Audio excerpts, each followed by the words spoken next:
अस्सलाम वालेकुम दोस्तों, मेरा नाम शबनम खातून है और आप लोग देख रहे हैं स्टडी फॉर यू, जिसमें आज का टॉपिक है एक्सरसाइज 23.1 का क्वेश्चन नंबर 9 सॉल्व करना।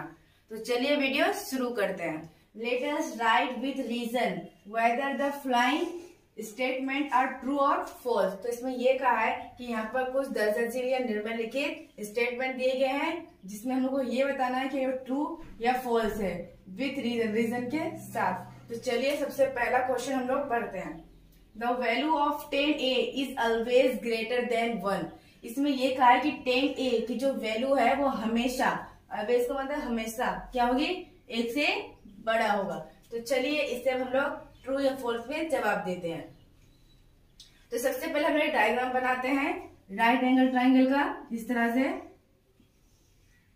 बना लिए। तो इस साइड को क्या बोलते हैं, एच बोलते हैं, हाइपोटेन्यूज, इसको बेस और इसको परपेंडिकुलर। तो इसे एच कहते हैं, इसे पी कहते हैं और इसे बी कहते हैं। तो चलिए सबसे पहले हम लोग क्या करते हैं, 10a, तो इसका फॉर्मूला क्या है, p बटे b।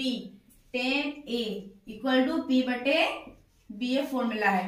तो हम लोग जानते हैं कि कभी p बड़ा हो सकता है तो कभी b बड़ा हो सकता है। तो कभी b छोटा होगा, कभी p छोटा होगा, या तो कभी p और b दोनों बराबर होंगे।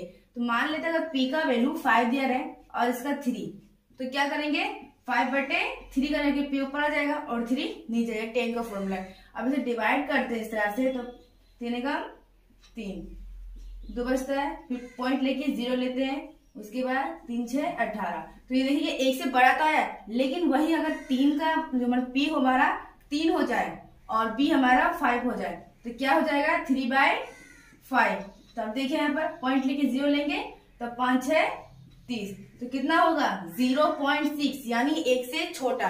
अगर वहीं अगर ये 4 हो जाए और ये भी 4 हो जाए, मतलब कि p भी 4 और b भी 4, तो 4 गुना 4 कितना आ गया, 1 आ गया। तो देखिए कभी 1 से बड़ा आया है तो कभी 1 से छोटा आया है तो कभी बराबर आया है, हमने नोटिस किया है। तो इसका मतलब ये है कि ये फॉल्स है। क्यों, क्योंकि इसमें ये कहा है कि 10a इज ऑलवेज, ऑलवेज मतलब हमेशा 1 से बड़ा होगा, ग्रेटर देन 1 से बड़ा होगा। तो ये साबित हो रहा है क्या, नहीं हो रहा है। क्यों, कभी 1 से छोटा है तो कभी 1 से बराबर, 1 से बड़ा है या फिर 1 से बराबर है, तो इसलिए ये क्या हो गया, फॉल्स हो गया है। तो यहाँ पर हम आंसर में लिख देंगे ये फॉल्स है।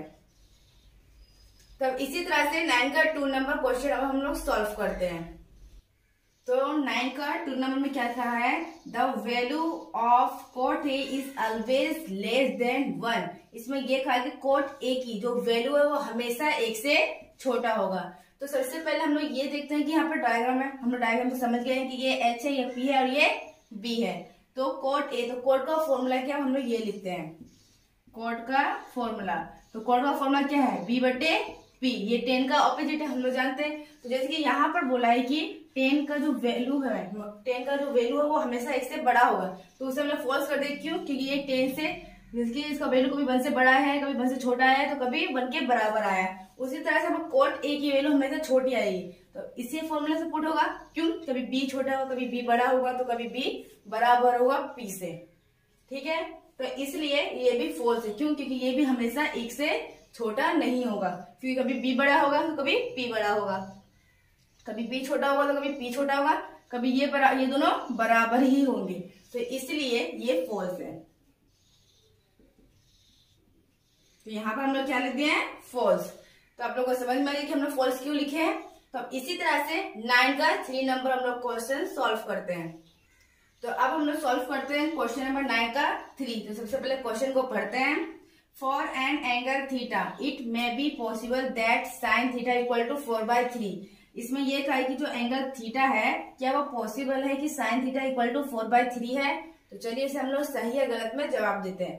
तो यहाँ पर बोला साइन थीटा इक्वल टू 4/3, तो साइन का फॉर्मूला क्या है, p बटे एच, यानी कि परपेंडिकुलर बाय हाइपोटेन्यूज। यहाँ पर ये p की जगह पे 4 है और h की जगह पे 3 है। तो जैसे कि हम लोग जानते हैं कि ये दोनों साइड में p और b h से बड़ा नहीं हो सकते हैं, तो यहाँ पर तो h से बड़ा हो गया p, तो इसलिए ये फॉल्स है। तो यहाँ पर हम आंसर में लिख देंगे ये फॉल्स है। तो इसी तरह से अब 9 का 4 नंबर क्वेश्चन हम लोग सॉल्व करते हैं। तो अब हम लोग क्वेश्चन नंबर 9 का 4 सॉल्व करते हैं। तो सबसे पहले क्वेश्चन को पढ़ते हैं। For an angle alpha it may be possible that sec alpha equal to 12/5। तो इसमें ये कहा कि एंगल अल्फा, ये जो है क्या पॉसिबल है कि सेक अल्फा इक्वल टू 12/5 हो सकता है। तो चलिए इसमें हम लोग ट्रू या फॉल्स लेके जवाब देते हैं। तो यहाँ पे सेक अल्फा इक्वल टू 12/5 बोला। सबसे पहले एक डायग्राम बनाते हैं हम लोग। राइट एंगल ट्राइंगल का इस तरह से बना लिया है।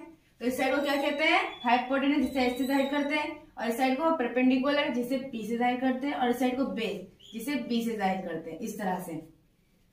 तो इसमें क्या कहा है, सेक अल्फा इक्वल टू 12/5 होगा। तो सेक का फॉर्मूला क्या है, तो सेक अल्फा, इसका फॉर्मूला है h/b। क्या है, h/b। तो अभी देखिए कि h की जगह पे क्या है 12 है, और b की जगह पे क्या है 5 है। तो देखिए b से h बड़ा है, तो ये प्रूफ हो चुका है कि ये साइड छोटा है और ये बड़ा है, तो ये इससे बड़ा हो गया, तो ये क्या हो जाएगा, ट्रू हो जाएगा। तो इसलिए हम लोग आंसर में लिख देंगे ये क्या है, ट्रू है। ठीक है, क्यों ट्रू है, क्योंकि b से बड़ा क्या है, h है। तो यहाँ पर प्रूफ हो ही चुका है कि 5 छोटा है और 12 बड़ा है, इसलिए। तो इसी तरह से हम लोग क्वेश्चन नंबर 9 का 5 सॉल्व करते हैं। मैं कहा है for an angle beta it may be possible that cosec beta equal to 5/13।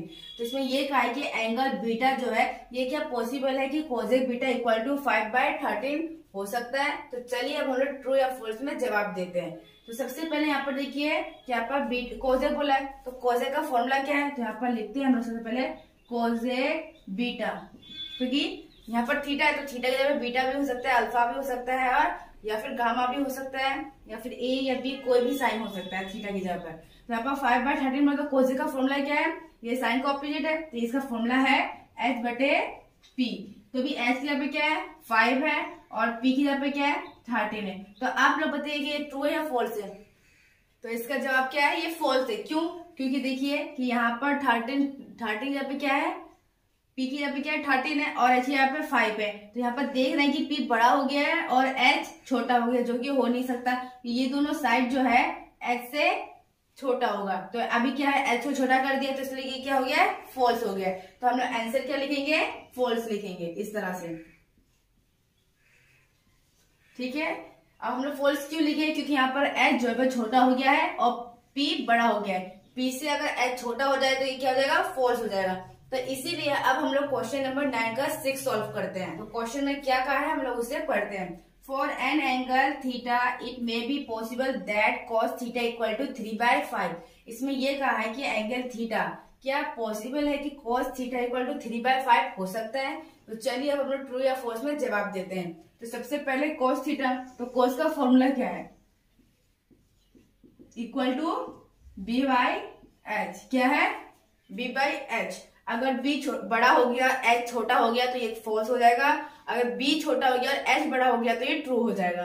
तो b की जगह पे क्या दिया हुआ है, 3 दिया हुआ है, और h की जगह पे क्या दिया हुआ है, 5 दिया हुआ है। तो देखिए 3 बेस है, तो बेस की जगह पे 3 दिया हुआ है, तो 3 छोटा है, और h की जगह पे 5 दिया है, तो 5 बड़ा है। तो इसलिए ये क्या हो जाएगा, ट्रू हो जाएगा। तो हम आंसर में क्या लिखेंगे, true.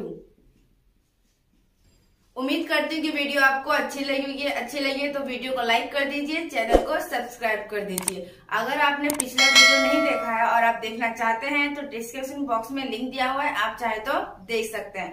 Thanks for watching. Allah Hafiz.